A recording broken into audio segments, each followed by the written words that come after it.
जय माता दी। भक्ति फॉर ऑल चैनल में शशि शर्मा आप सभी का हार्दिक स्वागत करती है। नवरात्रे शुरू हो चुके हैं बंधुओं। नवरात्रों में दुर्गा सप्तशती का एक अपना ही अलग महत्व है और इसे हमें 7 दिनों के अंदर ही पूरा करना पड़ता है। और देवी की जो दुर्गा सप्तशती हम जब पढ़ते हैं तो उसमें सबसे पहले देवी कवच, अर्गला सूत्र और कीलक पढ़ना आवश्यक होता है। तो हम आइए बिना देरी करे देवी कवच से शुरू करते हैं।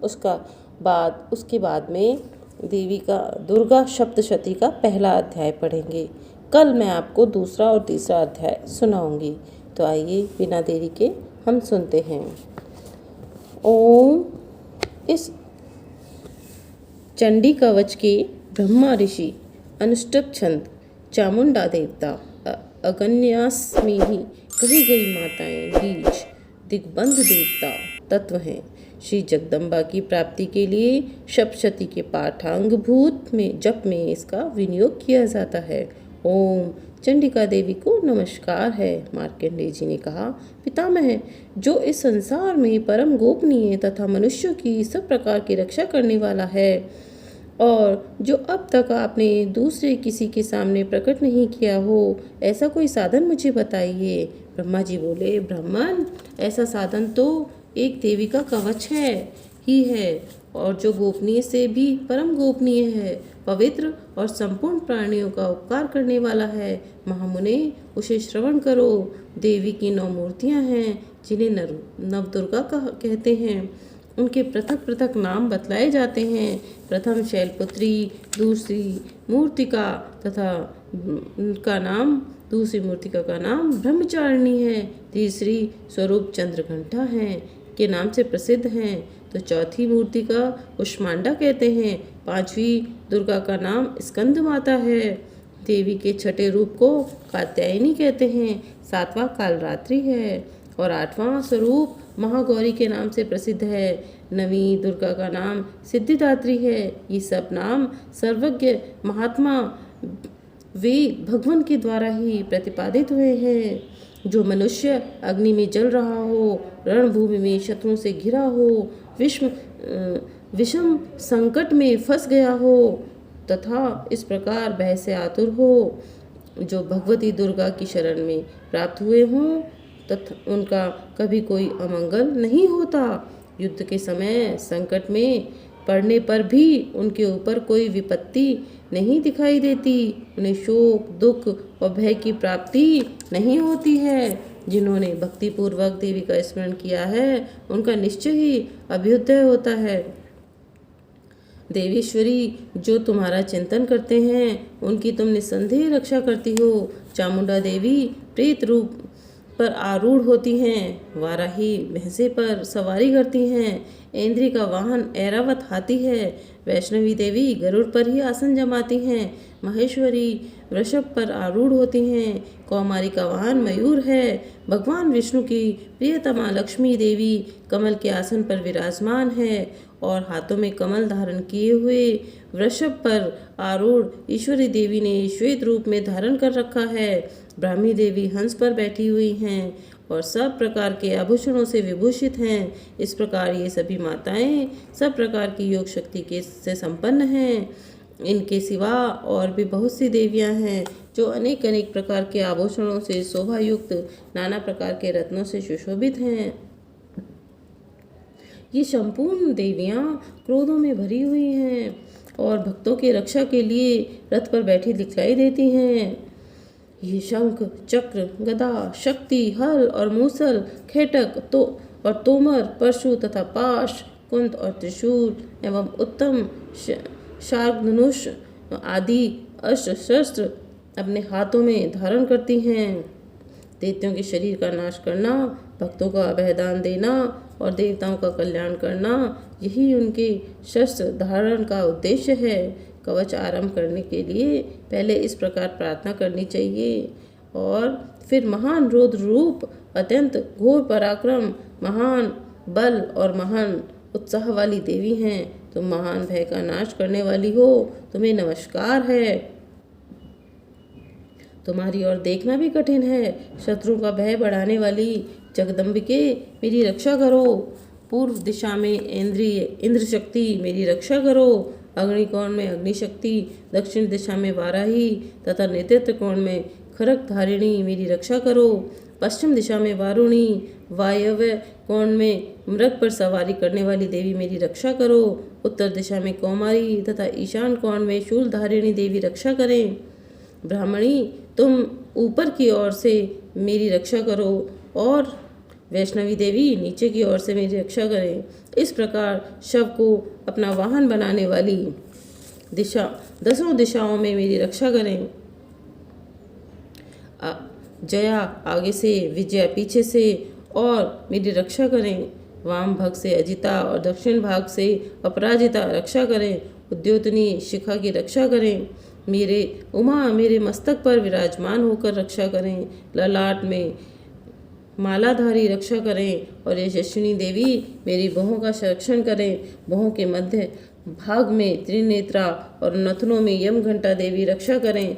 दोनों नेत्रों में मध्य भाग में शंखिनी और कानों में द्वारवासिनी रक्षा करें। कलिका देवी कपोलों की तथा भगवती शांकरी कानों की मूल भाग की रक्षा करें। नासिका में सुगंधा और ऊपर से होठ में चर्चिका देवी रक्षा करें। नीचे के होठ में अमृत कला तथा जीवा में सरस्वती देवी रक्षा करें।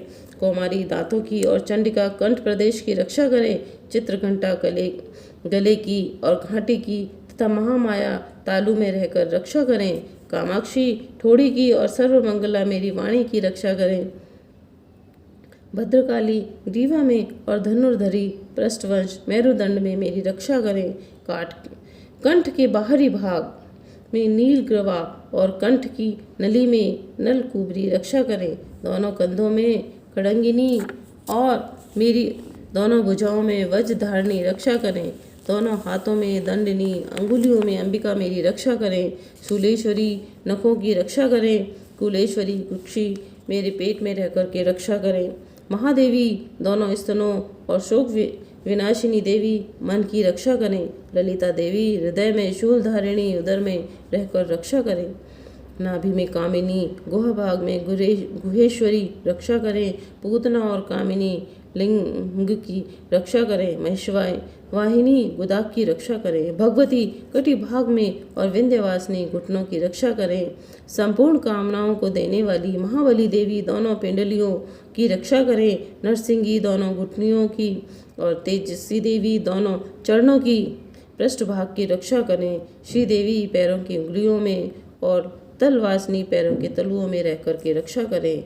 अपने डाढ़ों के कारण भयंकर दिखाई देने वाली दृष्टा करालिनी देवी नखों की और उधर केशनी देवी केशों की रक्षा करें। रोमा वालियों की छिद्रों में कोबरी और त्वचा की वागीश्वरी देवी रक्षा करें। पार्वती देवी रक्त, मज्जा, मस्सा, वसा, मांस, हड्डी और मेद की रक्षा करें। आंतों की कालरात्रि और पित्त की मुक्तेश्वरी रक्षा करें। मूलाधार आदि कमल कोशों में पद्मावती देवी और कफ में चूड़ामणि देवी स्थित होकर रक्षा करें। नख के तेज की ज्वालामुखी की रक्षा करें, जिसका किसी भी अस्त्र से भेदन नहीं हो सकता। वह अभद्या देवी शरीर की समस्त संधियों में रहकर रक्षा करें। ब्राह्मणी, आप मेरे वीर्य की रक्षा करें। छत्रेश्वरी छाया की तथा धर्मधारिणी मेरे अहंकार और मन बुद्धि की रक्षा करें। हाथ में व्रज धारण करने वाली व्रज हस्ता देवी मेरे प्राण, अपान, ध्यान और उदान और समान वायु की रक्षा करें। कल्याण से शोभित होने वाली भगवती कल्याण शोभिना मेरे प्राणों की रक्षा करें। रस, रूप, गंध और स्पर्श इन विषयों का अनुभव करते समय योगिनी देवी रक्षा करें तथा सत्वगुण, रजोगुण, तमोगुण रक्षा सदा नारायणी देवी रक्षा करें। वाराही आयु की रक्षा करें। वैष्णवी देवी धर्म की रक्षा करें तथा चक्रणी देवी यश, कीर्ति, लक्ष्मी तथा धन तथा विद्या की रक्षा करें। इंद्राणी, आप मेरे गोत्र की रक्षा करें। चंडिके, तुम मेरे पशुओं की रक्षा करो। महालक्ष्मी, पुत्रों की रक्षा करें। भैरवी, पत्नी की रक्षा करें। मेरे पथ की सुपथा तथा मार्ग की क्षेम करी रक्षा करें। राजा के दरबार में महालक्ष्मी रक्षा करें तथा सब ओर से व्याप्त रहने वाली विजया देवी संपूर्ण भयों से मेरी रक्षा करें। देवी, जो स्थान कवच में नहीं कहा गया, अतएव रक्षा से रहित है वह सब तुम्हारे द्वारा सुरक्षित हो, क्योंकि तुम विजयशालिनी और पाप विनाशिनी हो। यदि अपने शरीर का भला चाहे तो मनुष्य बिना कवच के कहीं एक पैग भी नहीं जाए। कवच का पाठ करके ही यात्रा करे। कवच के द्वारा सब ओर से सुरक्षित मनुष्य जहाँ जहाँ भी जाता है वहाँ वहाँ उसे धन लाभ होता है तथा संपूर्ण कामनाओं की सिद्धि करने वाली विजय की प्राप्ति होती है। वह जिस जिस अभिष्ट वस्तु का चिंतन करता है उस को निश्चय ही प्राप्त कर लेता है। वह पुरुष इस पृथ्वी पर तुलना रहित महान ऐश्वर्य का भागी होता है। कवच से सुरक्षित मनुष्य निर्भय हो जाता है। युद्ध में उसकी पराजय नहीं होती तथा वह तीनों लोकों में पूजनीय होता है। देवी का यह कवच देवताओं के लिए दुर्लभ है। जो प्रतिदिन नियम पूर्वक तीनों संध्याओं के समय श्रद्धा के समय इसका पाठ करता है उसे देवी कला प्राप्ति होती है। वह तीनों लोकों में कहीं भी पराजित नहीं होता। इतना ही नहीं, वह अपमृत्यु से रहित हो सांसों से अधिक वर्षों तक जीवित रहता है। 100 से भी अधिक वर्षों तक जीवित रहता है। मकड़ी, चेचक और कोढ़ आदि उसकी संपूर्ण व्याधियां नष्ट हो जाती हैं। कनीर, भांग, अफीम, धतूरे आदि का स्थावर विष, सांप, बिच्छू आदि के काटने से चढ़ा हुआ जंगम विष तथा अहिफेन और तेल के संयोग आदि से बनने वाले कृत्रिम विष, ये सभी प्रकार के विष दूर हो जाते हैं। उनका कोई असर नहीं होता। इस पृथ्वी पर मारण, मोहन जितने अभिचारक प्रयोग होते हैं तथा इस प्रकार से जितने मंत्र यंत्र होते हैं ये सब इस कवच को हृदय में धारण करने पर लेने पर उस मनुष्य को देखते ही नष्ट हो जाते हैं। यही नहीं, पृथ्वी पर विचरने वाले ग्राम देवता, आकाशचारी देव विशेष, जल के संबंध में प्रकट होने वाले गण, उपदेश मात्र से सिद्ध होने वाले निम्न कोटि के देवता, अपने जन्म के साथ प्रकट होने वाले देवता, कुल देवता, माला, डाकिनी, शाकिनी, अंतरिक्ष में विचरने वाले अत्यंत बलवती भयानक डाकिनियाँ, ग्रह, भूत, पिशाच, यक्ष, गंधर्व, राक्षस, ब्रह्म राक्षस, वेताल, कुष्मांड और भैरव आदि अनिष्ट कारक देवता भी हृदय में कवच धारण किए रहने पर मनुष्य को देखते ही भाग जाते हैं। कवचधारी पुरुष को राजा के समान वृद्धि प्राप्त होती है। यह कवच मनुष्य के तेज की वृद्धि करने वाला और उत्तम है। कवच का पाठ करने वाला पुरुष अपनी कीर्ति विभूषित भूतल पर अपने श्रेयस के साथ वृद्धि को प्राप्त होता है। जो पहले कवच का पाठ करके उसके बाद सप्त शती चंडी का पाठ करता है उसकी जब तक वन, पर्वत और कानों के सहित यह पृथ्वी टिकी रहती है तब तक यहाँ पुत्र, पौत्र आदि संतान परंपरा बनी रहती है। फिर देह का अंत होने पर वह पुरुष भगवती महामाया के प्रसाद से उस नित्य परम पद को प्राप्त होता है जो देवताओं के लिए भी दुर्लभ है। वह सुंदर दिव्य रूप धारण करता है। कल्याण में शिव के साथ आनंद का सभी भागी होता है। ओम इस श्री अर्गला सूत्र मंत्र के विष्णु ऋषि अनुसच्छंद महालक्ष्मी देवता श्री जगदम्बा की प्रीति के लिए सप्तशती के पाठांगभूत में जप में इसका विनियोग किया जाता है। ओम चंडिका देवी को नमस्कार है। मार्कंडे जी कहते हैं, जयंती, मंगला, काली, भद्रकाली, कपालिनी, दुर्गा, क्षमा, शिवा, धात्री, स्वाहा और स्वधा, इन नामों से प्रसिद्ध जगदम्बिके तुम्हें मेरा नमस्कार हो। देवी चामुंडे तुम्हारी जय हो। संपूर्ण प्राणियों की पीड़ा हरने वाली देवी तुम्हारी जय हो। सब में व्याप्त रहने वाली देवी तुम्हारी जय हो। कालरात्रि तुम्हें नमस्कार हो। मधु और कैटअप को मारने वाली तथा ब्रह्मा जी का वरदान देने वाली देवी तुम्हें नमस्कार हो। तुम मुझे रूप आत्मस्वरूप का ज्ञान दो, जय दो, यश दो और काम, क्रोध आदि शत्रुओं का नाश करो। महिषासुर का नाश करने वाली तथा भक्तों को सुख देने वाली देवी तुम्हें नमस्कार है। तुम रूप दो, जय दो, यश दो और काम, क्रोध आदि शत्रुओं का नाश करो। रक्त बीज का वध और चंड मुंड का विनाश करने वाली देवी तुम रूप दो, जय दो, यश दो, काम, क्रोध और शत्रुओं का नाश करो। शुंभ निशुंभ धूम्रलोचन का मर्दन करने वाली देवी तुम रूप दो, जय दो, यश दो, काम, क्रोध का शत्रुओं का नाश करो। सबके द्वारा वंदित युगल चरणों वाली तथा संपूर्ण सौभाग्य प्रदान करने वाली देवी तुम रूप दो, जय दो, यश दो, काम, क्रोध और शत्रुओं का नाश करो। देवी तुम्हारे रूप और चरित्र अचिंत्य, तुम समस्त शस्त्रों का नाश करने वाली देवी तुम रूप दो, जय दो, यश दो और काम, क्रोध आदि शत्रुओं को नाश का नाश करो, पापों को दूर करने वाली चंडिके देवी, तुम भक्ति पूर्वक तुम्हारे चरणों में सर्वदा मस्तक झुकाते हैं, उन्हें रूप दो, यश दो, जय दो, उन्हें काम क्रोध और शत्रुओं का नाश करो। रोगों का नाश करने वाली चंडिके, जो भक्ति पूर्वक तुम्हारी स्तुति करते हैं, उन्हें रूप दो, जय दो, यश दो और उनके काम क्रोध आदि शत्रुओं को नाश करो। चंडिके, इस संसार में इस भक्ति पूर्वक तुम्हारी पूजा करते हैं, उन्हें रूप दो, जय दो, यश दो और उनके काम क्रोध आदि शत्रुओं का नाश करो। तुम सौभाग्य और आरोग्य दो, परम सुख दो, रूप दो, जय दो, यश दो, मेरे काम क्रोध आदि शत्रुओं को नाश करो। जो मुझसे द्वेष रखता है उसका नाश करो, मेरे बालक की वृद्धि करो, रूप दो, जय दो, यश दो, मेरे काम क्रोध आदि का शत्रुओं का नाश करो। देवी, मेरा कल्याण करो, मुझे उत्तम संपत्ति प्रदान करो, रूप दो, जय दो, यश दो, काम क्रोध आदि शत्रुओं का नाश करो। अंबिके, देवता और असुर दोनों ही अपने माथे में मुकुट की मणियों को तुम्हारे चरणों पर घिसते हैं। तुम रूप दो, जय दो, यश दो, काम क्रोध आदि शत्रुओं का नाश करो। तुम अपने भक्त जन को विद्वान, यशस्वी, लक्ष्मीवान बनाओ तथा रूप दो, जय दो, यश दो और उन काम क्रोध आदि शत्रुओं का नाश करो। प्रचंड दैत्यों के दर्प का दलन करने वाली चंडिके, मुझे शरणागत रूप दो, जय दो, यश दो और मेरे काम क्रोध आदि शत्रुओं का नाश करो। चतुर्मुख ब्रह्मा जी के द्वारा प्रशंसित 4 भुजाधारी परमेश्वरी, तुम रूप दो, जय दो, यश दो और काम क्रोध आदि शत्रुओं का नाश करो। देवी अंबिके, भगवान विष्णु नित्य निरंतर भक्ति पूर्वक तुम्हारी स्तुति करते हैं। तुम रूप दो, जय दो, यश दो, काम क्रोध आदि शत्रुओं का नाश करो। हिमालय कन्या पार्वती के पति महादेव के द्वारा प्रशंसित होने वाली परमेश्वरी, तुम रूप दो, जय दो, यश दो, काम क्रोध आदि शत्रुओं का नाश करो। शचीपति इंद्र के द्वारा सद्भाव से पूजित होने वाली परमेश्वरी, तुम रूप दो, जय दो, यश दो और काम क्रोध आदि शत्रुओं का नाश करो। प्रचंड भुज दंडों वाले दैत्यों का घमंड चूर करने वाली देवी, तुम रूप दो, जय दो, यश दो और काम क्रोध आदि शत्रुओं का नाश करो। देवी अंबिके, तुम अपने भक्तों को सदा असीम आनंद प्रदान करती रहती हो। तुम मुझे रूप दो, जय दो, यश दो और मेरे काम क्रोध आदि शत्रुओं का नाश करो। मन की इच्छा के अनुसार चलने वाली मनोहर पत्नी प्रदान करो, जो दुर्गम संसार सागर में तरने वाली तथा उत्तम कुल में उत्पन्न हुई हो। जो मनुष्य इस स्रोत का पाठ करके सप्तशती रूपी महान स्रोत का पाठ करता है, वह सप्तशती की जप संख्या से मिलने वाले श्रेष्ठ फल को प्राप्त करता है, साथ ही वह प्रचुर संपत्ति भी प्राप्त कर लेता है। ओम।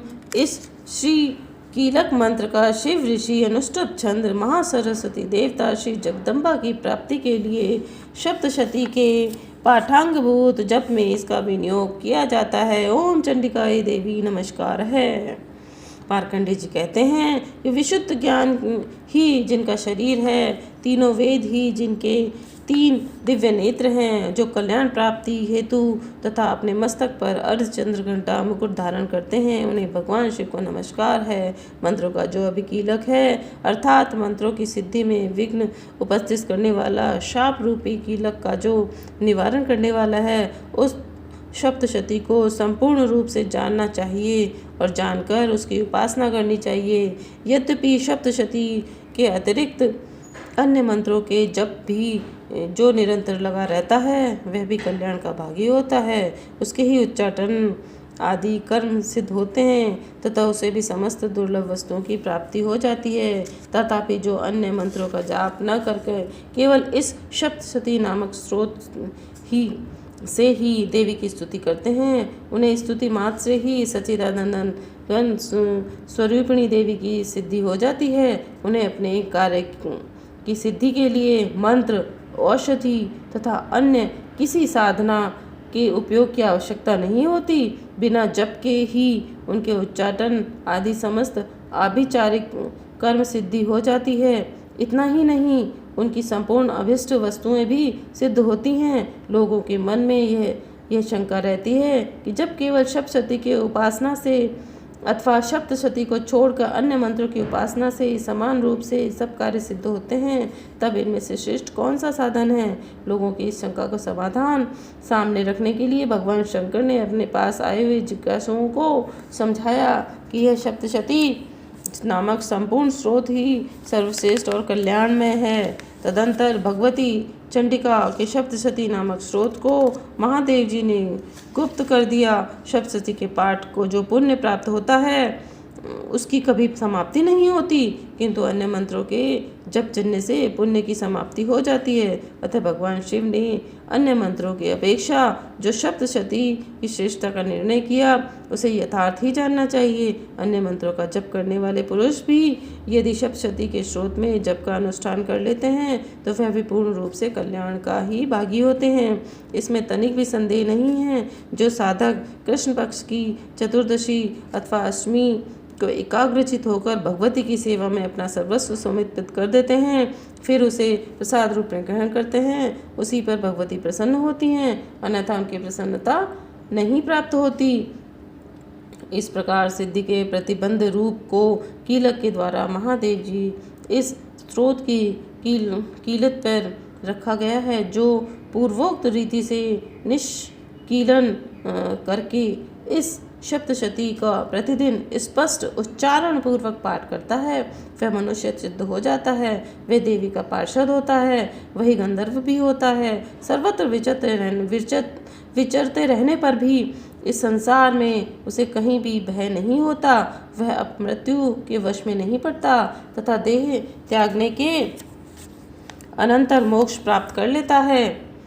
अतः कीलन को जान करके उसका परिहार करके ही सप्तशती का पाठ आरंभ करें। जो ऐसा नहीं करता उसका नाश हो जाता है। इसलिए कीलन और निष्कीलन का ज्ञान प्राप्त करने पर ही यह स्रोत निर्दोष होता है और विद्वान पुरुष इस निर्दोष स्रोत के पाठ को आरंभ करते हैं। स्त्री में जो भी कोई सौभाग्य आदि दृष्टिगोचर होता है वह सब देवी के प्रसाद का ही फल है।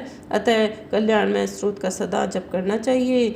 इस स्रोत का मंद स्वर में पाठ करने पर स्वयं फल की प्राप्त होती है, उच्च स्वर से पाठ करने पर पूर्ण फल की प्राप्त होती है। अतः उच्च स्वर से इसका पाठ आरंभ करना चाहिए। जिनके प्रसाद में ऐश्वर्य, सौभाग्य, आरोग्य, संपत्ति, शत्रुनाश, परम मोक्ष की सिद्धि होती है उसे कल्याणमयी जगदम्बा की स्तुति मनुष्य क्यों नहीं करते हैं।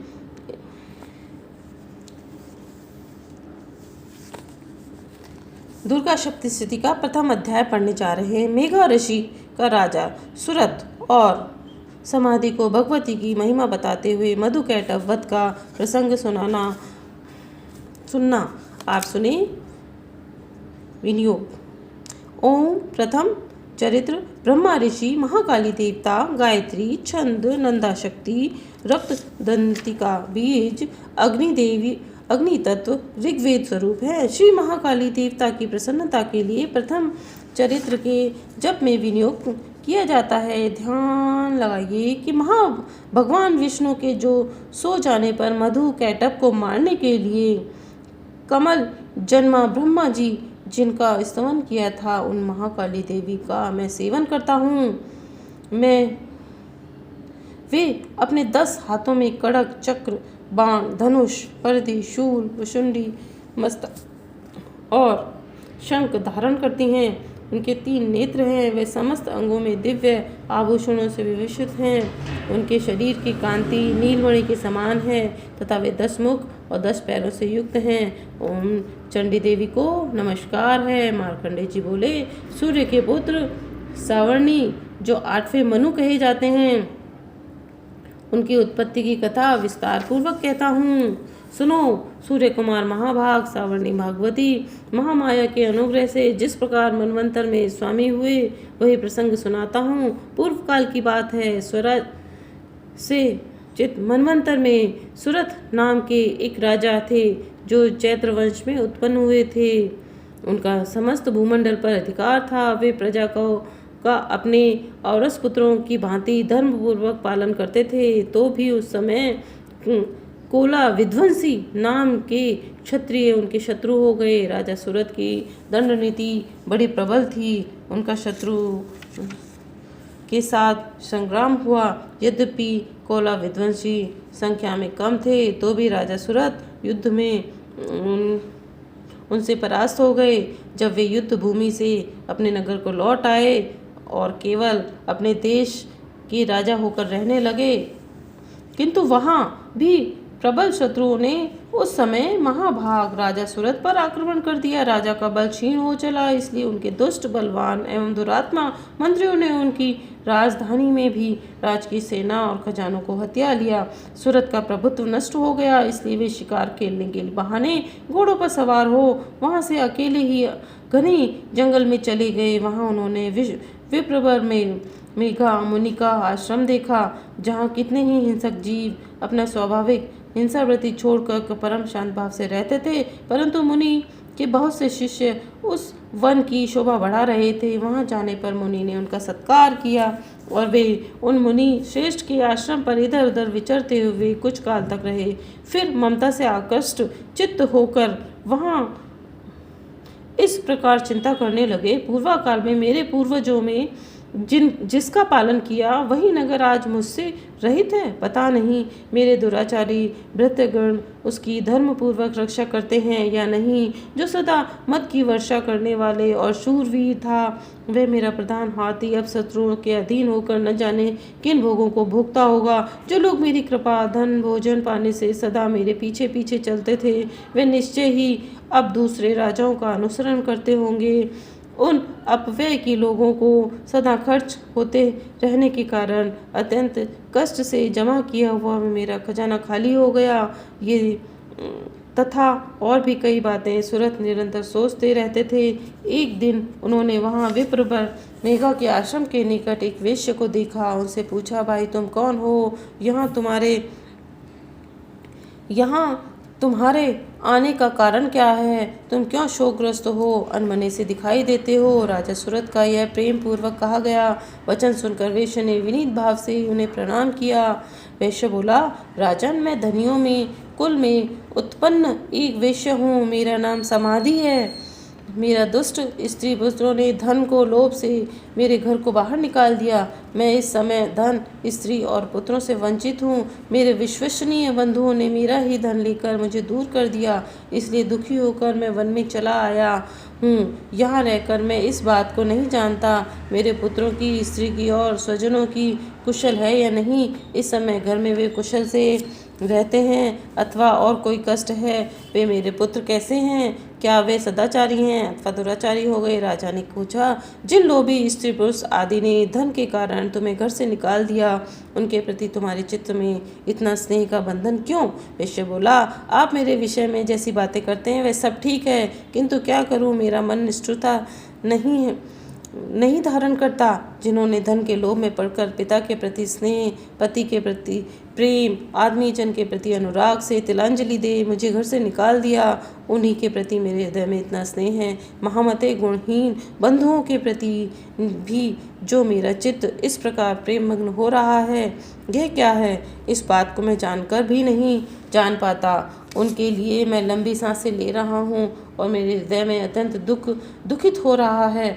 उन लोगों के प्रेम का सर्वथा अभाव है, तो भी उनके प्रति मेरा मन निष्ठुर नहीं हो पाता। इसके लिए क्या करूं? मार्कंडेय जी कहते हैं, ब्राह्मण, तदंतर में राजाओं के श्रेष्ठ सुरत और समाधि नामक वेश्य दोनों साथ साथ मेघा मुनि की सेवा में उपस्थित हुए थे और उनके साथ यथा योग्य न्यायकूल विनय पूर्वक वर्ताव करके बैठे। तत्पश्चात वेश्य और राजा ने कुछ वार्तालाप आरंभ किया। राजा ने कहा, भगवान, मैं आपसे एक बात पूछना चाहता हूँ, मुझे बताइए। मेरा चिंतन अपने अधीन न होने के कारण वह मेरी बात मन को बहुत दुख देती है। जो राज्य में मेरे हाथ में से चला गया और उनकी संपूर्ण अंगों में मेरी ममता बनी हुई है, उन श्रेष्ठ यह जानते हुए भी अब वह मेरा नहीं है। अज्ञानी की भांति मुझे उसके लिए दुख होता है। यह क्या है? इधर यह वेश्य भी घर से अपमानित होकर आया है। इसके पुत्र स्त्री भृत्यों ने इसे छोड़ दिया है, स्वजनों ने भी इसका परित्याग कर दिया है, तो भी यह उनके प्रति अत्यंत हार्दिक स्नेह रखता है। इस प्रकार यह तथा मैं दोनों ही बहुत दुखी हैं। इसके प्रत्यक्ष दोष देखा गया है, तो उस विषय के लिए हमारे मन से ममता जनित आकर्षण पैदा हो गया है। महाभाग, हम दोनों समझदार हैं, तो भी हमसे मोह पैदा हो गया। यह क्या है? विवेक शून्य पुरुष की भांति मुझ में और इसमें मूर्ता प्रत्यक्ष दिखाई देती है। ऋषि बोले, महाभाग, विषय मार्ग का ज्ञान सब जीवों को है, इसी प्रकार विषय की सबके लिए अलग अलग है। कुछ प्राणी दिन में नहीं देखते तो कुछ रात में नहीं देखते, तथा कुछ जीव ऐसे हैं जो दिन में और रात्रि में भी बराबर देखते हैं। यह ठीक है कि मनुष्य समझदार होते हैं, किंतु केवल वे ही ऐसे नहीं होते। पशु पक्षी मृग आदि सभी प्राणी समझदार होते हैं। मनुष्यों की समझ भी वैसी ही होती है जैसी उन मृग और पक्षियों की होती है, तथा जैसी मनुष्यों की होती है वैसे ही उन मृग पक्षी आदि की होती है, तथा यह अन्य बातें भी प्राय दोनों में समान ही हैं। समझ होने पर इन पक्षियों को तो देखो, ये स्वयं भूख से पीड़ित हैं और मोहवश बच्चों की चोंच में कितने चाव से अन्न के दाने डाल रहे हैं। नरश्रेष्ठ, क्या तुम यह नहीं देखते? मनुष्य समझदार होते हुए भी लोभवश अपने किए हुए उपकार का बदला पाने के लिए पुत्रों की अभिलाषा करते हैं। यद्यपि उन सब में समझ की कमी नहीं है, तथापि वे संसार स्थिति बनाए रखने वाले भगवती महामाया प्रभाव द्वारा ममता में भंवर से युक्त मोह के गहरे गर्त में गिराए गए हैं। इसलिए इसमें इतने आश्चर्य की नहीं करना चाहिए कि जगदीश्वर भगवान विष्णु की योग निद्रा जो भगवती महामाया है, उन्हीं से यह जगत मोहित हो रहा है। हे भगवती महामाया देवी ज्ञानियों के भी चित्त को भी बलपूर्वक खींचकर मुंह में डाल देती है। वही इस संपूर्ण चराचर जगत की सृष्टि करती है, तथा वही प्रसन्न होकर मनुष्यों को मुक्ति के लिए वरदान देती है। वही परा विद्या, संसार बंधन और मोक्ष की हेतु भूता सनातनी देवी और संपूर्ण ईश्वरों को भी अधीश्वरी है। राजा ने पूछा, भगवान जिन्हें आप महामाया कहते हैं, वे देवी कौन हैं? ब्राह्मण, उनका आविर्भाव कैसे हुआ तथा उनके चरित्र कौन कौन हैं? ब्रह्मवेताओं में श्रेष्ठ महर्षि, उन देवी का जैसा प्रभाव है, जैसा स्वरूप है, जिस प्रकार प्रादुर्भाव हुआ है, वह सब मैं आपके मुख से सुनना चाहता हूँ। शिशि बोले, राजन, वास्तव में तो देवी नित्य स्वरूपा ही हैं, परंतु जगत उन्हीं का रूप है तथा उन्होंने समस्त विश्व को व्याप्त कर रखा है। तथापि उनका प्राकट्य अनेक प्रकार से होता है। वे मुझसे सुनो, यद्यपि वे नित्य अजन्मा हैं, तथापि देवताओं का कार्य सिद्ध करने के लिए प्रकट होती हैं। उस समय लोक में उत्पन्न कहलाती हैं। कल्प के अंत में जब संपूर्ण जगत एकावर्ण में निमग्न हो रहा था, तब सबके प्रभु भगवान विष्णु शेषनाग की शैया बिछाकर योग निद्रा में आश्रय ले सो रहे थे। उस समय उनके कानों के मैल से दो भयंकर असुर उत्पन्न हुए, जो मधु और कैटब के नाम से विख्यात थे। वे दोनों ब्रह्मा जी का वध करने को तैयार थे। भगवान विष्णु के नाभि कमल से विराजमान प्रजापति ब्रह्मा जब उन दोनों भयानक असुरों को अपने पास आया और भगवान को सोया हुआ देखकर तब एकाग्रचित्त होकर उन्होंने भगवान विष्णु को जगाने के लिए उनके नेत्रों में निवास करने वाली योग निद्रा का स्तवन आरंभ कर दिया, जो इस विश्व की अधीश्वरी, जगत को धारण करने वाली, संसार का पालन और संहार करने वाली तथा तेज रूप भगवान को विष्णु रूप में अनुपम शक्ति, उन्हीं भगवती निद्रा देवी को भगवान ब्रह्मा स्तुति करने लगे। ब्रह्मा जी ने कहा, देवी तुम्हें स्वाहा हो, तुम्हें स्वदा हो, तुम्हें वशटकार हो, स्वर भी तुम्हारे ही स्वरूप हैं, तुम ही जीवनदायिनी सुधा हो, नित्य अक्षर प्रणव में आकार उकार मकार इन तीनों मात्राओं के रूप में तुम्हें स्थित हो, तथा इन तीन मात्राओं के अतिरिक्त जो बिंदु रूपा नित्य अर्ध मात्रा है, जिसका विशेष रूप से उच्चारण नहीं किया जा सकता, वह भी तुम ही हो। देवी तुम्हें संध्या, सावित्री और परम जननी हो। देवी तुम्हें इस विश्व ब्रह्मांड को धारण करती हो, तुम्ही से इस जगत की सृष्टि होती है, तुम्ही से इसका पालन होता है और सदा तुम्ही कल्प के अंत में सबका अपना अपना ग्रास बना लेती हो। हे जगन्मयी देवी, इस जगत की उत्पत्ति के लिए तुम सृष्टि रूपा हो, पालन काल में स्थिति रूपा हो और तथा कल्पांत के समय संहार रूप धारण करने वाली हो। तुम महाविद्या, महामाया, महामेधा, महास्मृति, महामोह रूपा हो, महादेवी और महासुरी हो। तुम ही लोगों तीनों गुणों को उत्पन्न करने वाली हो, सबकी प्रकृति हो, भयंकर काल रात्रि हो, महारात्रि हो, मोहरात्रि हो और तुम ही हो। तुम ही श्री, तुम ही ईश्वरी, तुम ही हो, तुम ही बोध स्वरूपा बुद्धि हो।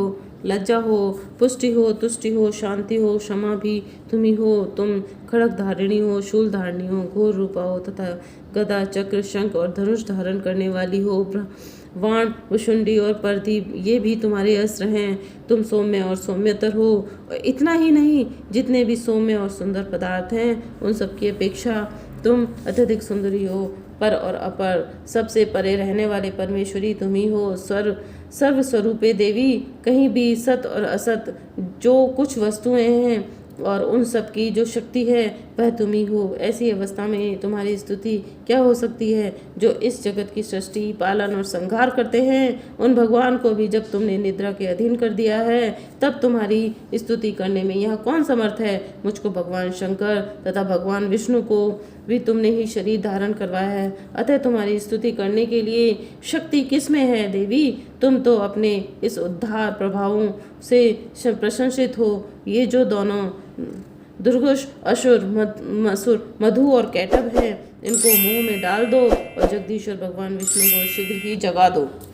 साथ ही इनके भीतर इन दोनों महान असुरों को मार डालने की बुद्धि उत्पन्न कर दो। ऋषि कहते हैं, राजन, जब ब्रह्मा जी ने वहाँ मधु और कैटभ को मारने के लिए उद्देश्य से भगवान विष्णु को जगाने के लिए तमोगुण अधिष्ठात्री देवी योग निद्रा इस प्रकार स्तुति की, तब वे भगवान के नेत्र, मुख, नासिका, बाहु, हृदय और वक्षस्थल से निकलकर अव्यक्त जन्मा ब्रह्मा जी के दृष्टि के समक्ष खड़ी हो गई। योग निद्रा से मुक्त होने पर जगत के स्वामी भगवान जनार्दन एकावर्ण के जल में शेषनाग की सैया से जाग उठे। फिर उन्होंने उन दोनों असुरों को देखा। दुरात्मा मधु और कैटभ अत्यंत बलवान और पराक्रमी थे और क्रोध से लाल आंखें किए हुए ब्रह्मा जी को खा जाने के लिए उद्योग कर रहे थे। तब भगवान श्री हरि ने उठकर उन दोनों के साथ 5000 वर्षों तक केवल बाहु युद्ध किया। वे दोनों भी अत्यंत बल के कारण उन्मत्त हो रहे थे। इधर महामाया ने भी उन्हें मोह में डाल रखा था, इसलिए वे भगवान विष्णु से कहने लगे, हम तुम्हारी वीरता से संतुष्ट हैं, तुम हम लोगों से कोई वर मांग लो। श्री भगवान विष्णु बोले, यदि तुम दोनों मुझ पर प्रसन्न हो तो अब मेरे हाथ से मारे जाओ। बस इतना सा ही मैंने वर मांगा है, यहाँ दूसरे किसी वर से क्या लेना। ऋषि कहते हैं, इस प्रकार धोखे में आ जाने पर उन्होंने संपूर्ण जगत में जल ही जल देखा और तब कमल नयन भगवान से कहा, जहाँ पृथ्वी जल में डूबी हुई न हो, जहाँ सूखा स्थान हो, वहीं हमारा वध करो। ऋषि कहते हैं, तब तथास्तु कहकर शंख, चक्र और गदा धारण करने वाले भगवान ने उन दोनों के मस्तक पर अपनी जांग पर रखकर चक्र से काट डाला। इस प्रकार ये देवी महामाया ब्रह्मा जी स्तुति करने पर स्वयं प्रकट हुई। अब पुनः तुमसे उनके प्रभाव का वर्णन करता हूँ, सुनो। जय माता दी।